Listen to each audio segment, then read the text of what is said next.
Flash, and on behalf of myself, Nick, we'd like to welcome you to episode 6 of the Ordinary Footballers Football Podcast. So it's been a little bit since we've been talking to you. We've missed a couple game weeks, but we'll be explaining that, and we'll be taking a little bit of a spin on today's episode. I've been doing pretty decent. Knight, how have you been? I'm good, man. I missed you, Flash. I missed you so much, man, because I'm going to tell you something. I love our group chat that we have with all our other ordinary footballers, but none of them hit like you, man, or get me going like you do. So I'm happy to be back with you. I feel the same about you, man. I feel the bromance brewing over here, and I want to take blame. I want to take the blame, right? Because I have been the win fact these last couple weeks. I've been starting some pretty intensive courses for professional development for my job. It's been taking a lot of time of what I usually prepare, and the same amount of quality that I would be able to provide to you on our weekly episodes, I wasn't able to. So I decided to take. I talked to Knight. We decided to take a week or so off and just kind of recalibrate, and here we are. But also the Prem's been kind of stagnant. I'll let you talk to that a little bit more, Knight. So for those of you, first of all, no blame to you. We understand life is very important, but when it comes to this pod, you're gonna hear that we don't exactly agree about the Prem right now, but in a sense, yes, it has been stagnant in terms of Man City have been rolling. Obviously, Man United got that atypical win against, or as at least what's called result against Man City this week at Man City at the Etihad, even though there are no fans there. Dude, honestly, it has been chaos because Man United, outside of that, tied 3 games in a row. Leicester, from the last episode, I had said that they were going to storm back into the race, and they decided to start losing games left and right and just being all weird. I know they're dealing with injuries, but it has been chaos. Immediately after you said so. Immediately. Something is going on. We have magic in our pod. We can pretty much put a curse on anyone, but I agree with you that the Prem has not been what it should be at this time, but maybe it has as well, and we can talk about that. Tell us your thoughts right now on the Prem. Yeah, so I think we should just outline where we are, just in case anyone's watching this maybe a couple weeks later from the date of filming. We're in game week 28 of the English Premier League. Man City is on top of the table after 28 games played with 65 points. 11 points, even after beating Man City, is Man U in second place with 54 points. 1 point behind them is Leicester City. And then as it stands, Chelsea is currently 4th place with 50 points. However, 5th place West Ham are 2 points behind and have a game in hand. So, like you said, I mean, I have similar views. Man City, 11 points ahead of their closest competitor, and both of the teams prior to this week, Man U and Leicester, both haven't been doing super great for whatever reason. Right. I think there is some excitement, especially for you as a Chelsea fan, between Chelsea, West Ham, Everton battling it out, Tottenham doing super well. West Ham, Everton, and Tottenham all have games on hand right under Chelsea. Liverpool have been doing super poor. From the Arsenal perspective, we'll get your take on it, but it's just been incredibly bleak. Pure inconsistency. Just VAR controversy after VAR controversy. I feel like that's all right. That's a better way to put it. I could absolutely put it. But yeah, I mean, it's been slow. You know, there's not a ton going on. It's kind of that time during the year. So to outline this episode, we're going to spend the first 10 or so minutes talking about the Premier League, and then we're going to hard shift over to the Europa League. That's going to be the second part of this, because that is where a lot of stuff's going on right now. But yeah, that's a pretty convoluted description of how I've been looking at the Premier League tonight. Oh man, I completely agree with you. I can't wait for that shift to the Europa because, like always, it does not get the love it deserves, and it has been wild. But before we get into that, man. From this game week, I just want to say a couple of things. So, and maybe I should do them in a statement in the form of a question. I know it's usually a complaint. Okay. But statement in the form of a question. Would you say that Bale has been showing his worth recently? He's been good. But that's only, I think, because he set low expectations for himself over the first half of the season. How much do you think that had to deal with like injuries and coming back from a team that really didn't appreciate him? Well, it's weird because usually I would think coming back to coming back to Spurs, coming back to a place he's comfortable with would give him a boost.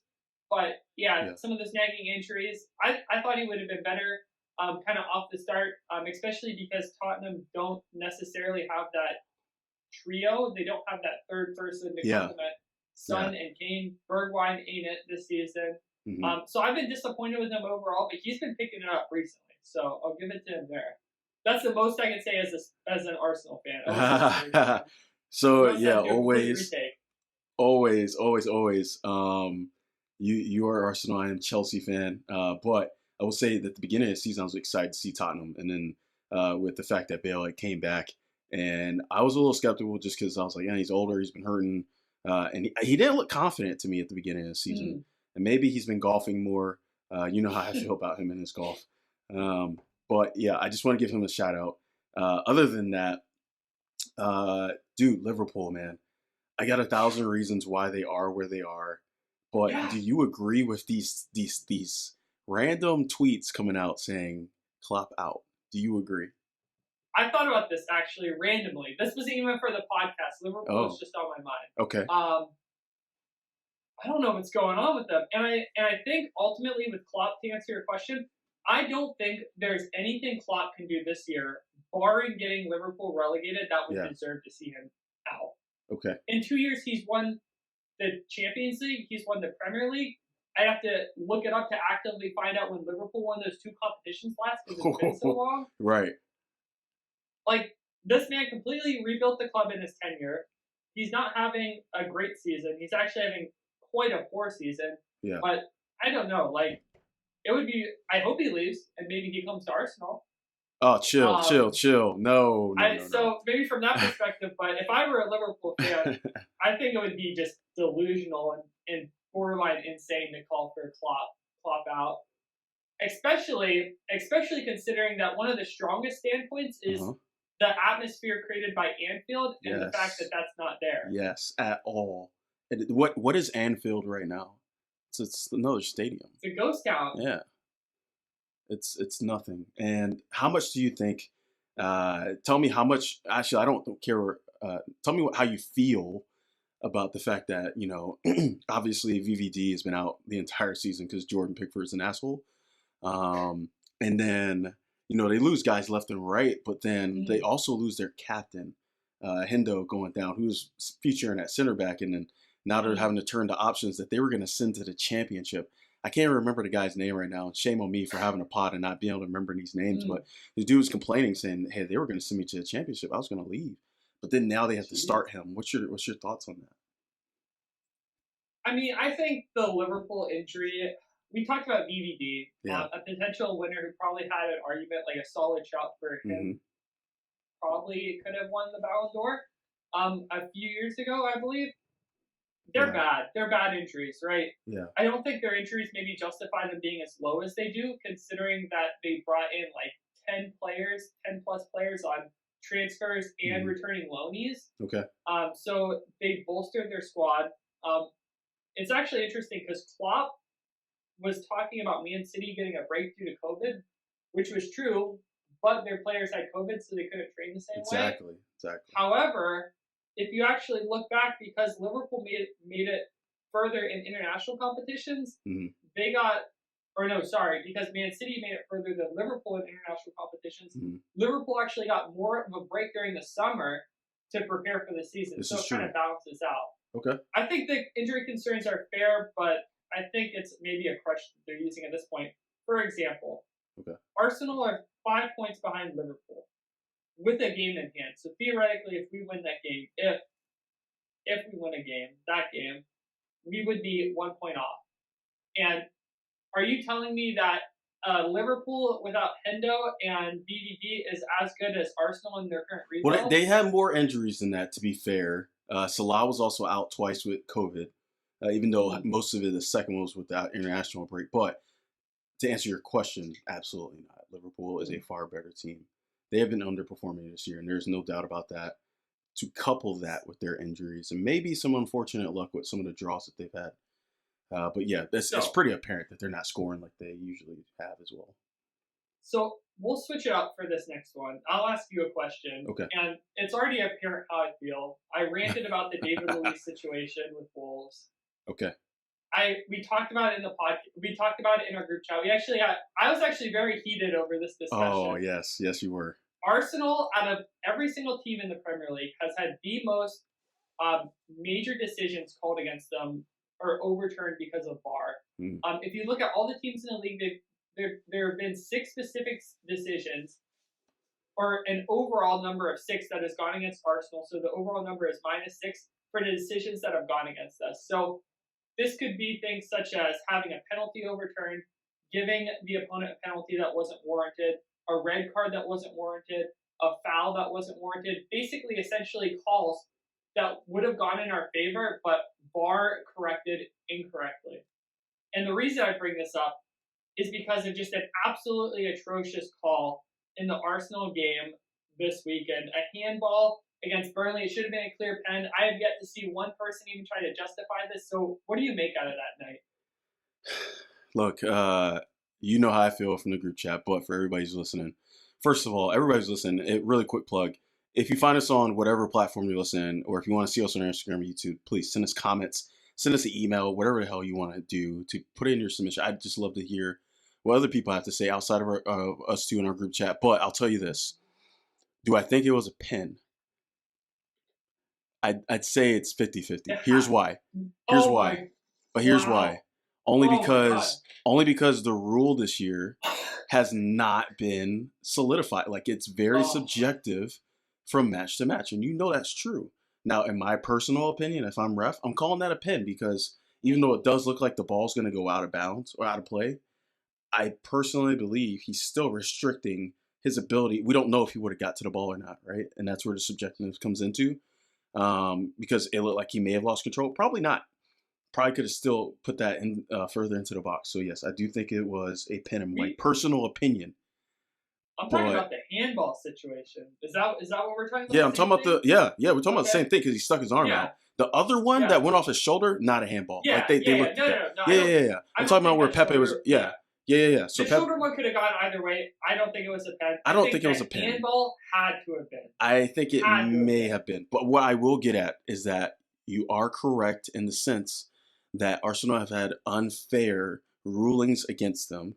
What I won't agree with is that it's purposeful or that there is some kind of malicious intent from the Referees Association towards Arsenal. I will say, yes, you've been very unlucky this year. That is a fact. Here's my thing, though. Right? And I'm going to try to avoid ranting about it because I'm in more of like a melancholy mood about it because there's not much that can be done. Maybe we'll talk about some of the solutions that can be done. But if we have VAR for calls like this, why aren't the head referees even told to check the VAR? Because the people who were looking at the video decided, no, this isn't worth more of a view. You see the little boost. There's like 7 dudes in there. Don't you think at some point though that it just gets to the point that it's so blatantly obvious that maybe some sort of malpractice is happening in the case of the handball this weekend? No. Only because I've seen some crazy calls against other teams as well. So I don't think it's because Arsenal isn't paying their dues to the refs. You know what I'm saying? I'm not going to let you have that. Fair. I'm not going to go down to... Yeah, we're not going to go down that right now, but I will say... It's just, it's incompetence.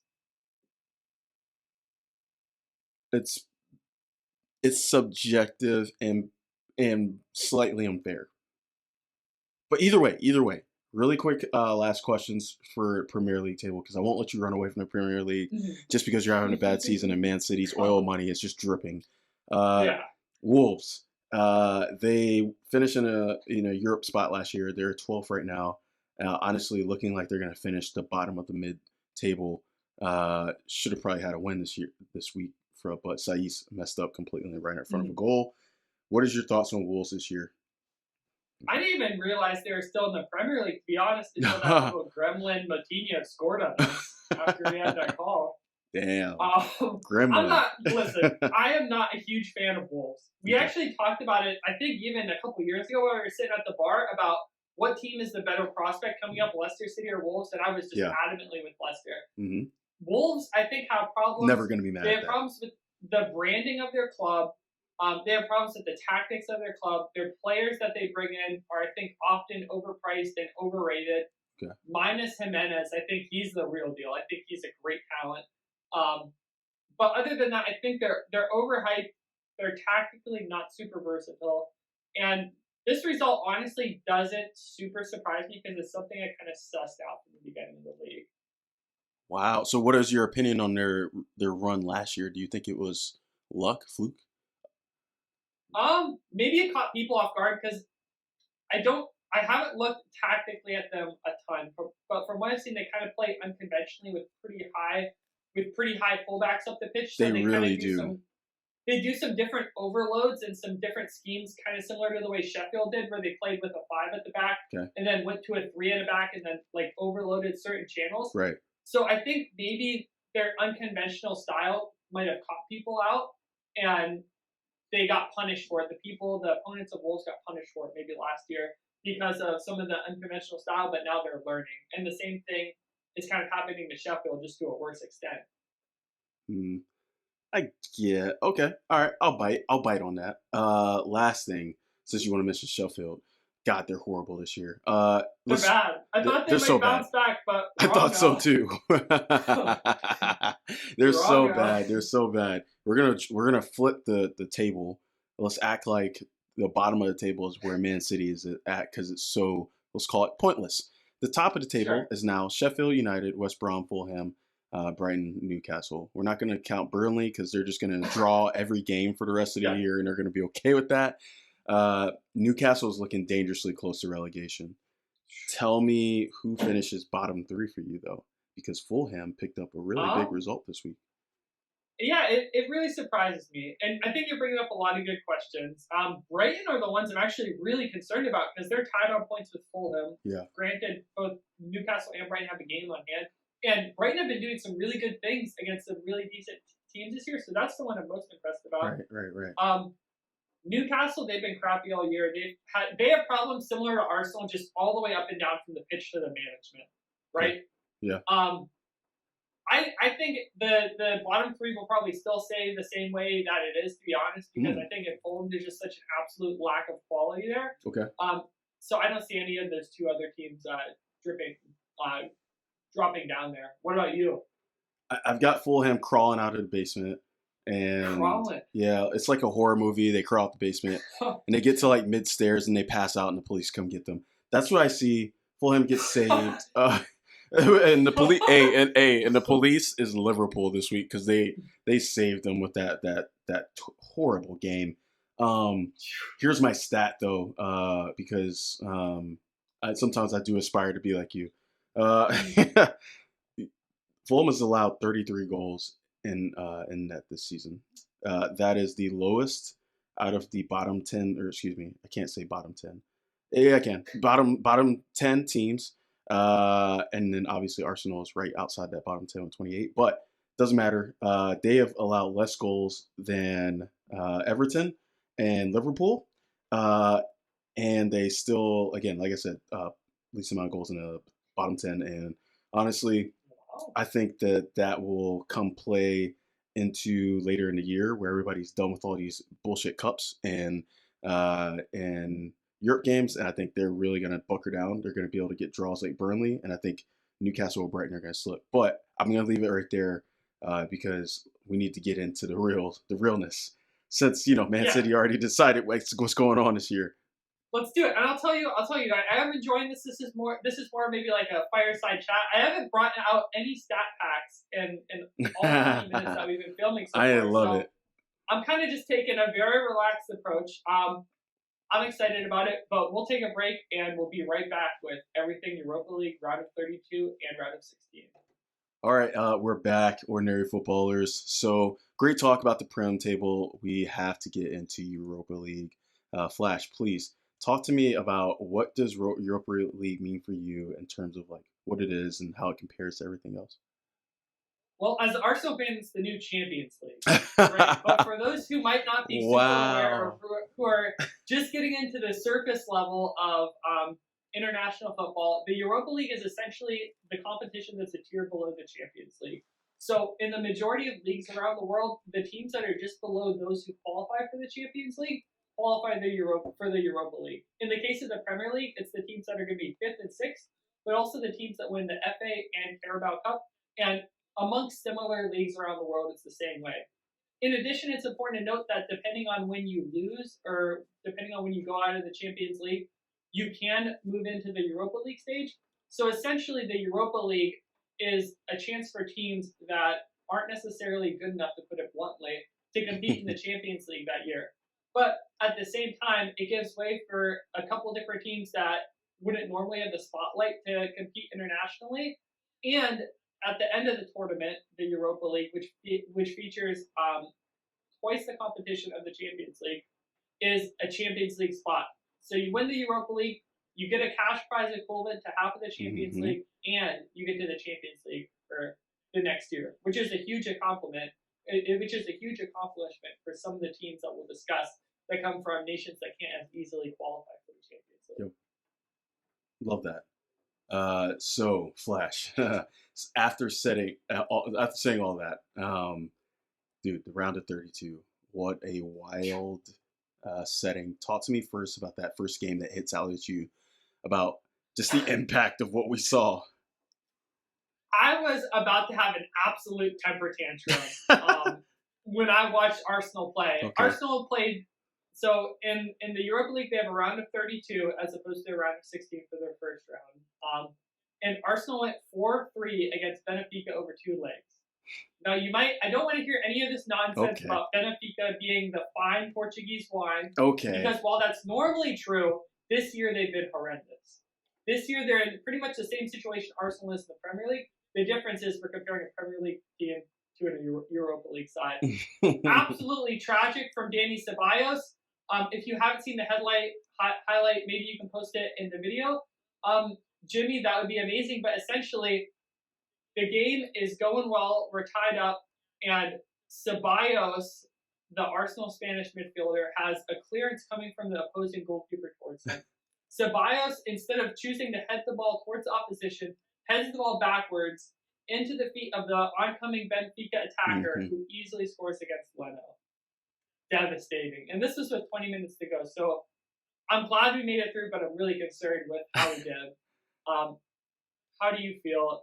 What's some of your standout fixtures from this week? I just want to say I had Benfica beating Arsenal, but I was wrong. The big thing that hit out at me is Bayern Leverkusen losing to, I think they're Swedish, or maybe, I don't know. There's from one of those rich European countries that everybody just leaves, but like they buy a house in. They lose to BSC Young Boys, and it was convincing. So they aggregate as Leverkusen scoring 3, the Young Boys scoring 6. This is a Bundesliga team that is usually regularly in the title race in some way or form. Usually they finish top 3, 4. And they're losing to a team that they're grateful to be in the Europa League, who are there every year, but it doesn't matter. They play in a very small league, and they're always the best team from their country. So blew my mind. On top of that, just watching the Napoli lose to Granada. Look, I get it. I always rate La Liga. I say it's easily second best league in the world. But what in the world? Losing to Napoli, I don't care if it was by a goal or excuse me, beating Napoli. Look at how much talent is on Napoli, bro.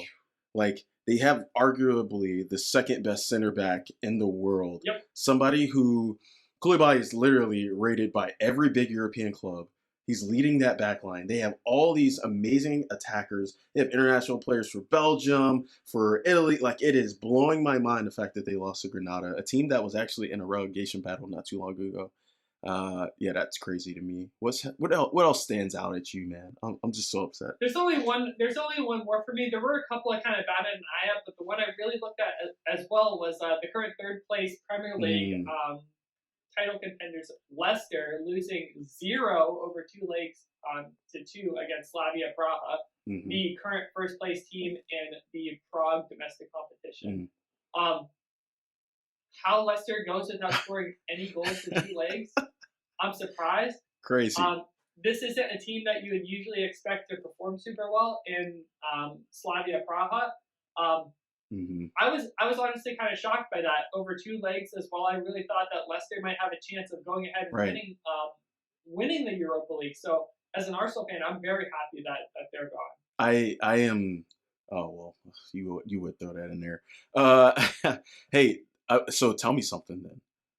What does that mean about the fact that? And by the way, shout outs to Slavia Praha. They had your Yeah, favorite player last year who left recently for Aston Villa. Can you tell me his name?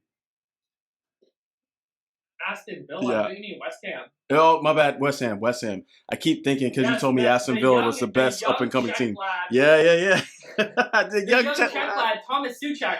I'll tell you as well. There's also like a brother sister relation between Arsenal and Slavia Praha as Really? well, because the Slavia Praha kits are actually based off of the Slavia Praha colors are actually based off of the old Arsenal kits before we officially became Arsenal FC. Wow. If you didn't know, the owner actually went watched a game back when we were Woolwich FC.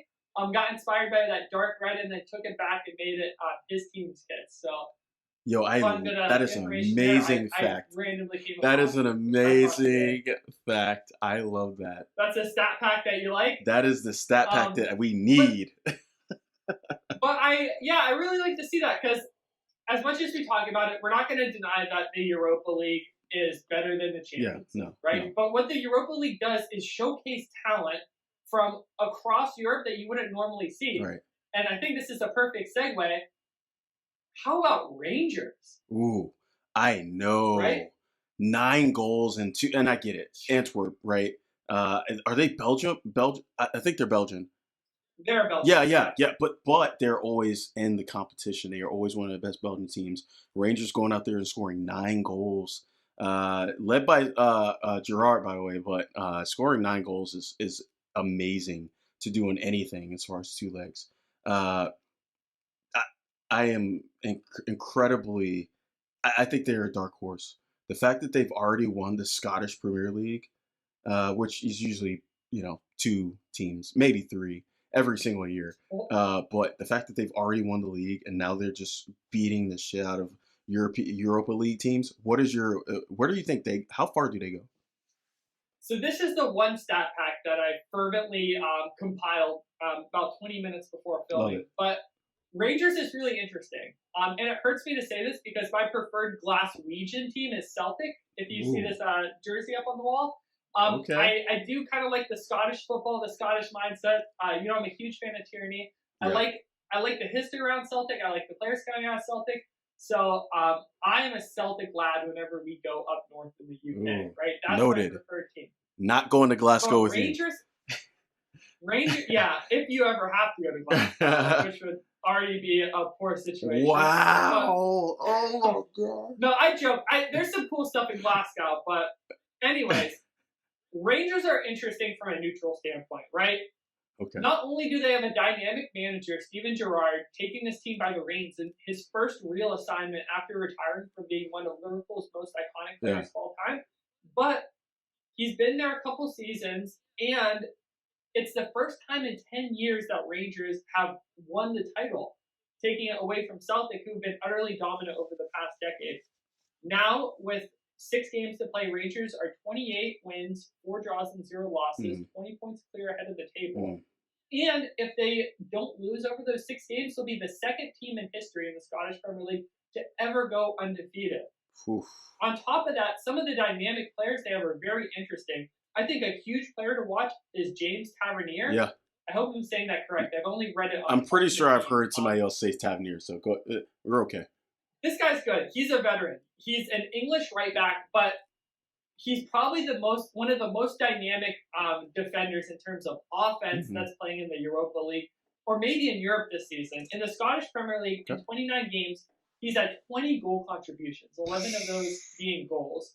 And in Europa, in 10 games, he's had 9 contributions with 5 of them being Crazy. goals. I don't know how he does it. I honestly Crazy. don't. He's insane. Huge player to watch. Huge team from a neutral standpoint to watch Mhm. if you're into Scottish football and the Europa League. I agree. I love those stats you brought up because anytime a defender is scoring and contributing like that, and obviously on the defensive side as well, that is something that I'm sure has raised maybe a few eyebrows on some of the lower level European clubs who are looking at him and saying, not a big name, but that could be a good buy, good steal. So, Go ahead. transitioning forward, do you know Wait, who wait, wait, wait. No, Rangers no, no, no, no, played? no, no, no, no, no, no. Before you go forward, because I know how you're going to segue Okay. this, I need to give you an Ole stat pack. So Okay. because I know how much you hate him, but I love him so much. Man United, when they were being shat on, and you told me that I should be worried when they had to play Real Sociedad. Which honestly, if you can't see it right here, I know this is Real Madrid right here, but I am actually a Real Sociedad fan for La Liga in terms of like who I really root for. I mean, honestly, you kind of pick one between Barca and Real. But I really like Real Sociedad, also a great in place in Spain, San Sebastian, Bay of Biscay. Anyway, uh, they lost 4-0, and I agree, to Man United, really in one game. And Man United put out all these young boys in the second leg, right? I also just want to say Ole's old team, Mold, the Norwegian team that's usually on top, also beat Hoffenheim, a team that has been really trending pretty high this season in the Bundesliga, and they beat them on aggregate 5-3. So I just want to say Ole is behind two wheels. Now you can move on with your Rangers Okay. segue. Okay. We'll bring that up at the end. We'll bring it up at the end. All right. So we do have some key fixtures. We're not going to hit on all of them because there is a significant amount of chaff still within the competition. Mhm. The biggest fixture to be drawn is obviously Milan versus Man U. No It's doubt. going to be played over 2 legs. AC Milan red hot, second in Serie A. This is the highest they've been in the last 10 years. Yeah. No corruption. Led by a Zlatan Ibrahimovic, who's going to be returning to play against his former club. Yes. Yeah, the team Man that sent U him second in the away league. after he tore his ACL and said, "We don't want you no more." One of the most consistent scorers while he was there. Man U, the second team in the Prem. They don't really have much to play for the rest of the league except this. So it boils down to this competition. What are your thoughts? What are your predictions? Bro, This is a hard Bro, one. this is a very hard one. And I'll be honest with you, I love this is probably out of all the derbies, out of all the, group stage games where we saw, like the top level, this has been my game of the year so far. Here's why. Like I said, Zlatan is a guy who he probably doesn't say it out loud, but Zlatan keeps or I guess this is the right say. Zlatan keeps grudges, bro. Like he knows who he doesn't like, and you know for a fact the moment he steps back into Old Trafford, he's gonna be like, yeah, this is it. And I can see him taking like all the shots, even when he's not even supposed to. And honestly, with Man United, they're just, again, throughout the whole season, the most inconsistent anomaly I've ever seen. They can beat Man City 2-0, or they can lose to Sheffield United. Who knows? And I think that these are two teams that when they meet, they are going to clash, and it's going to be a really good game. I don't think it's going to be like some of the bigger games this year where we've seen draws or no goals scored. I think there's going to be a lot to be had. Also, Man United, even though they really struggle with like pacey dudes, they usually just outmuscle them. I want to see Maguire and Lindelof try to outmuscle Zlatan and Rebic, like the Croatian god. You know what I mean? That's gonna be a great matchup. Those crosses into the box are gonna be great. It's gonna get physical. That is this game, man. This game. I get shivers thinking about it, and this is a Europa League fixture early on. Yes. Let's see, this is better than a lot of Champions League Yes. fixtures. Because here's the thing, right? With Champions League, there's a certain amount of prestige, and if you actually look at the way the Champions League is structured, first place for the Champions League is twice the amount of the Europa League. But if you look at every other position compared from Champions League to Europa League, it is much smaller, right? We're talking like, I don't have the exact stats on all the other positions, but if you look at it, it's like a fourth of what like the equivalent would be, even down to like an eighth of what the equivalent would be. So if you're a team that gets in the Europa League, top 8's not good enough. Top 4's not good enough. Like if you're BSC Young Boys, like you want to make it as far as you go because the money is not there supporting the other team, supporting the positions other than first and second. And there's nothing else. If you lose in the Europa League, you don't get pushed back down to a competition below. That's it. It's the final or nothing. Arsenal played against Chelsea. 2 years ago in the Europa League. Hey, what happened? I wasn't happy that we made it to the final. That's it. Like second place in the Europa League final is like It's nothing. 10th place in like the Azerbaijan domestic Yes, league. it Like, means you nothing. win it or you go home. Yes. Hey, what happened in that It's a game? cutthroat. What happened in that game? Were you a Chelsea fan at that time? So I've always liked Chelsea. We talked about that. Sheesh. I have that in the group chat. I've always liked Chelsea. You know that. I just want to know though, what happened? Pain. All right. I was out of country working. Ooh. I was drinking. It had basically been this thing I'd been following for so long. And I like chipped my tooth halfway through the game. Like, really? I was so drunk eating. Yeah. And we lost. We lost horribly, 4-1, with Giroud of all people scoring on us that game. Oh my gosh. And I just went back to the area that like everyone who was working with was sleeping. They were all asleep. It was super late in the night. Yeah. I just slammed the doors like, fuck. Sorry, YouTube, we're gonna get age restricted now, but it's worth it. Yeah, it's worth it. So, but it's sorry, Jamal. What I'm saying is, there's emotion. There's Yes. emotion with these fixtures. Yes, I agree. Even though it's the Europa League. So give me your prediction for Man U Milan. It's impossible, right? The Swedish, I know. The Swedish giant versus the Norwegian garden gnome. Did you just say Norwegian garden gnome? Yeah. Please call him that for the rest of his life. Yeah, I don't know. I honestly don't know. I'll tell you what, whoever wins this, though, I think is favored to win the entire thing. That's what I'll say. Tottenham is maybe close behind. Arsenal's maybe in the mix as well. Whoever wins this game is the favorite to win the entire competition.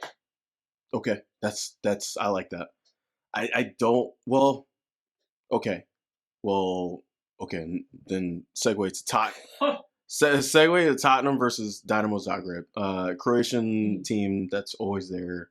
They're always the best Croatian team, whatever. They even wear like their national like flag on their jersey. You know what I mean? Like it's the national team. It's the only team. Only chance is that. Tell me something. Tottenham. How far are they going in this then? Because they've been trending recently. Here's a tiny little stat pack I wanted to bring up, but then get to. Out of the 10 teams, the 9 or 10 teams that Jose's managed, on a points per game rating, Tottenham's the worst. Yeah. And you said that last time. This is true. Yeah. Okay. And he came into a Tottenham side that was already built up, right? So there were some things he could have done, but Jose in tournament mode, in international tournament mode, is fierce. I was gonna say, I was watching the Europa League draw. I'm like, please God, like, no, like let him mess up against someone else. Because Jose, like, regardless of Tottenham, he is not someone to be messed with.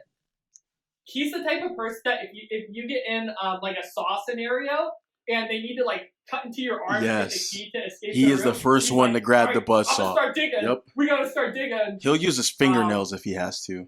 Yeah, he'll use his teeth, bro. Yeah. He's savage. His I will say that like Josie does not play around in international. He definitely switches up his tactics to where you just see dudes just screaming at defenders the entire game. Like think about like every team that he has managed in international, they just go deep. They go deep, and I always say it's because he knows why he's the special. I know you don't like him.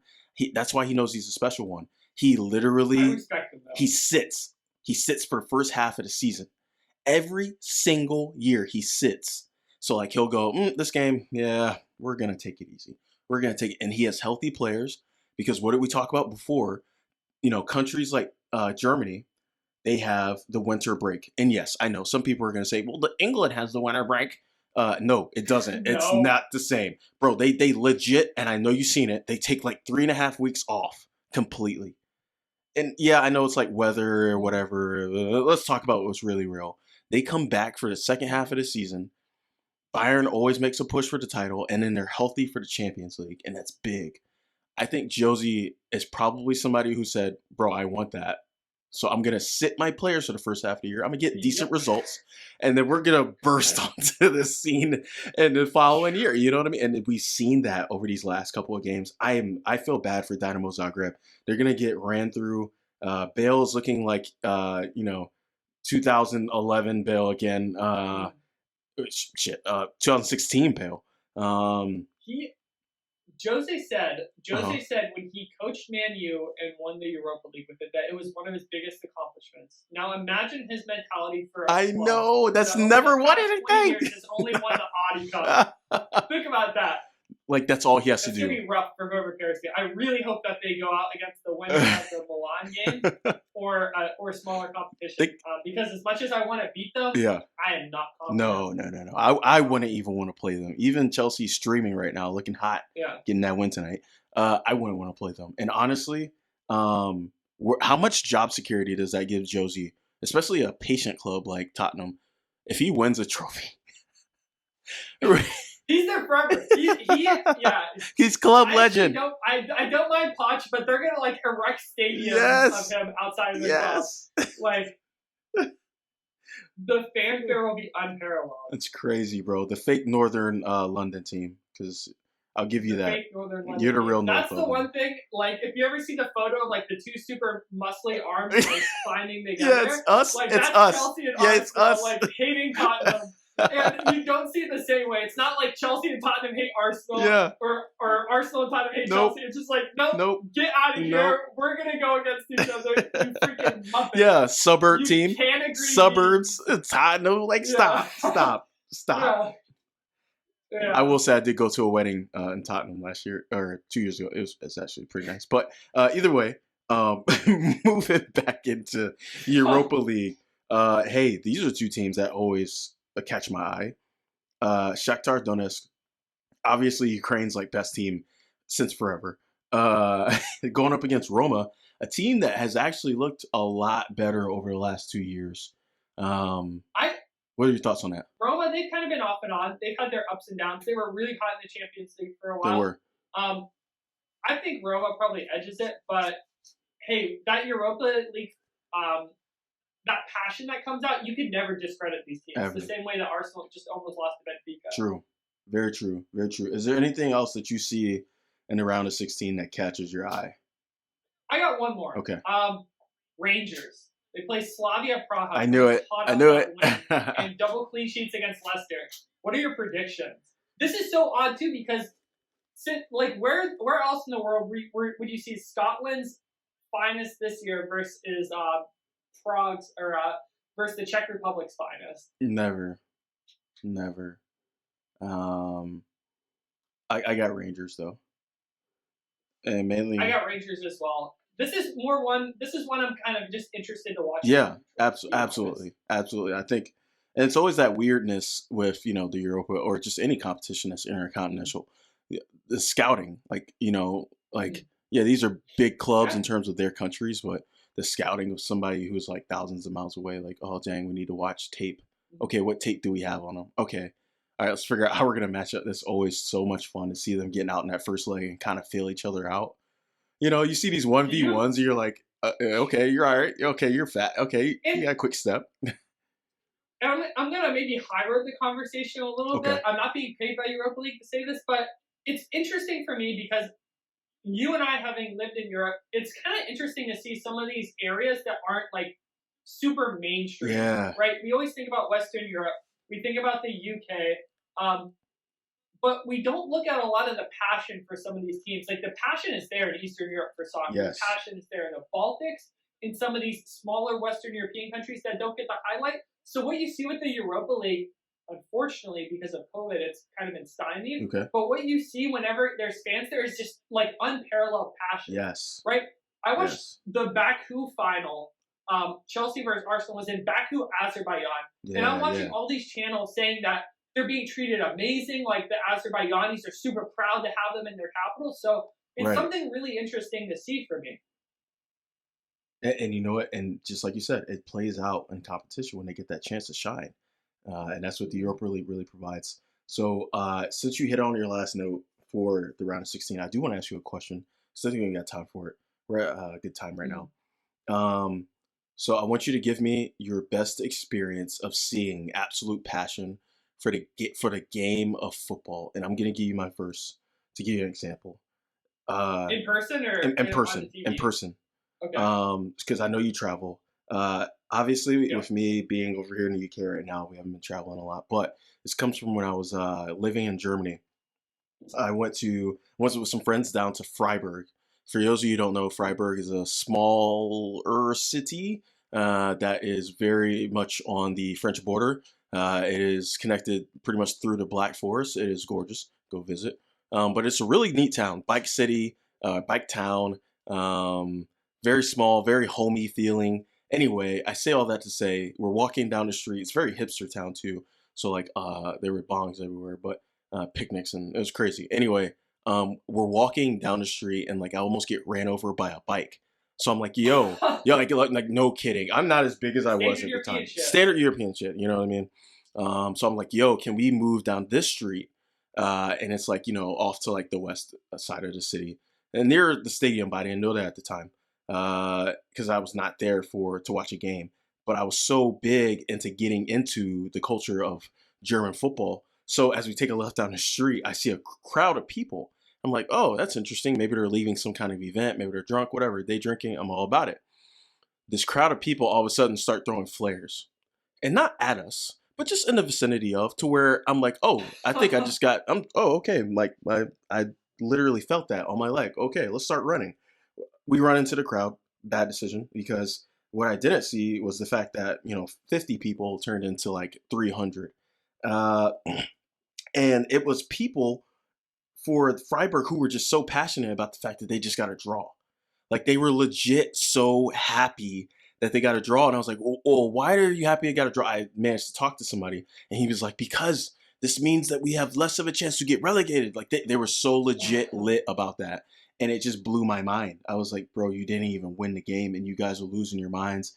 And these weren't soccer hooligans. They were just like, they were guys who legit just appreciated the fact that they were likely going to stay in the Bundesliga table. Blew my mind. Just wanted to say that, and I had never seen anything like that. I got trampled pretty much. It was crazy. And it's something that you don't see as much in the UK. Yeah. Unfortunately, whenever their teams drop into the mid-table, unless they're from the niches of England, from kind of the far corners, you don't see people get as about excited for it. In fact, over the last 3-4 years, I think I've seen maybe five Arsenal games, and and out of those, I think like 3 or 4 haven't had the stadium at full capacity because Arsenal haven't been doing well. Right. So fans in England are much more critical of their clubs. They're, I think, much less excited to get out and support them in person when they're not doing well. But for me, there's a bunch I have. But for me, in the UK, World Cup, England specifically, watching the World Cup in England last year prior to COVID was just insane. I'm not going to say we because I'm not English, but I supported England during that World Cup because the UK didn't qualify. And it was where I was living at the time. England got very lucky that year based upon their seeding, and they went into the Final Four and ultimately lost to Croatia. But just being at some of these places, they would take these nightclubs that you would go to, and they would just pack them full of like 2,000 people shoulder to shoulder. Like, it would be a legitimate concern that you wouldn't be able to see a screen when you go there. You're packed in so tightly. Like, absolute insanity. And the entire time, even though you're watching a screen, people are singing, they're dancing, they're shouting. People have face paint on. They wear their flags there. Wow. It was just awesome to see. And every time they'd score, people would throw their beers up in the air. I saw to that. the point where you have to worry about glass pints falling on your head. Yo. I got nicked by one of them. And after every win, especially as it got later, you and I were living by Cambridge, so the streets of Cambridge would just flood out, like just thousands of people from each of these different renovated nightclubs would go out into the streets, sing, shout, traffic would stop, they'd light fireworks because the UK is super lax with its fireworks laws. People, it was just the biggest. All right, we're coming back. We're coming back from a quick set of technical difficulties. My camera is filming with the storage filled up, but fortunately we got the last part of that segment. We've been going now for about 45, 50 minutes. I've been enjoying talking with you about everything Premier League and Europa League night. What do you have just kind of to wrap us off with? Some final thoughts, some final questions? Yeah, so we brought up money a few times as far as the place in standings, whether it's European competitions or it's just actual home Prem leagues. So I wanted to see how you felt about the fact that, yes, Man City has likely won the Premier League, but how much does it matter right now for these clubs to find a place in the standings that can get them more money in a year like COVID, where everybody has not been able to sell tickets, and that they've been struggling to really stay in the black in their books. I think it's huge, especially if you're a team that is overachieving this year, specifically West Ham and Everton are the two biggest ones doing it right now. And you have to be able to capitalize on teams like Liverpool and Arsenal and Spurs, even Chelsea to an extent at the first half of the season under Super Frank. You got to be able to capitalize on it. And this is a huge stepping stone. Another thing to consider as well is that it's all to play for at the bottom of the table. The amount of money you're going to get just by staying in the Prem as well is huge. So those points are millions of dollars. And especially where you're going to get more money now from TV rights because more people are tuning in and paying to tune in. Massive. So, what you saying that, do you see the bottom three, the top three if you flip it, the bottom three start to play for the draw and just say, F it, everybody else can lose it, but if I draw everything, I should somehow crawl out of this? Or do you see some kind of mass like exodus of try to just pressure everyone? I don't know if they're going to be going for the draw specifically, but anything they got to do to scrape across the line, they're going to do, right? Including intentionally handle the ball and then deny it. Right. Oh, shit. Okay. All right. That's all I got. All right. Well, I've been having a lot of fun doing this, like I said. And this is a bit of a non-standard episode. So to the Ordinary Footballers fan base, to the 21 subs that we have on YouTube, we're probably going to be doing some more of these on disjointed episodes just because of the timeline and the international competitions are really starting to pop off. But we'd like to hear from you, and we'd like to hear from topics that you want us to talk about. So if you do have these topics, comment down below, comment on Instagram, let us know what things that you'd like to hear us talk about. And because we're kind of taking some more freedom and breaking out of the mold, maybe we can hit on them. Almost certainly we will, considering we have a fan base of, I think, 20, 25 right now. Yeah. But that's all I got. I'll let you do the final remarks, Nate. Yep. Great episode. Always love talking to you, man. Hopefully everybody appreciates the more focus of the European competitions. And obviously, as things go on deeper into the season, I see us talking more about it and maybe getting into international play as well. So I think that's all we got. And again, thank you for joining us, Ordinary Footballers. See you next time.